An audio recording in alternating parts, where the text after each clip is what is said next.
Why did you start using Firebase? Low overhead, easy to set up, easy to push data to, easy to pull data from.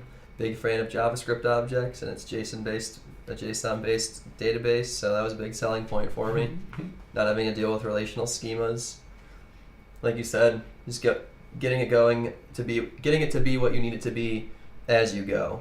Adding an attribute is just like literally one line of code away, as opposed to refactoring your whole schema, adding another relation, adding a new column to your table, dealing with null values in a table because they're not there, or something like that. Just all the overhead is just so minimal. It's like as minimal as it can be almost. Firebase feels unlike traditional spreadsheet style databases where you have really hard definitions of relationships and stuff. With Firebase, do you use Firebase or Firestore? The real-time database or the Firestore? I use the real-time typically. Cool. Both of those are awesome because it changes as you do. It's like, okay, I can define my database. If I decide to drastically rechange it, it doesn't take a lot of rewriting time for me to add in a new, because it's object-based.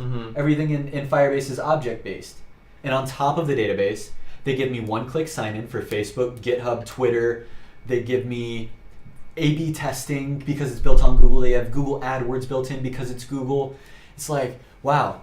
Now rather than spending all this time trying to build out systems, because I chose to invest in the technology of Firebase, I'm just sitting here building I'm a magician building sandcastles for absolutely free. Right.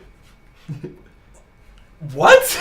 Like, we live in a fucking magical world where anybody and their brother can find Firebase, build an app, and then monetize from it on their own. That didn't exist before. It's empowering on an individual level.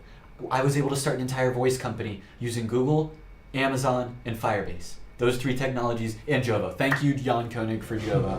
Love you.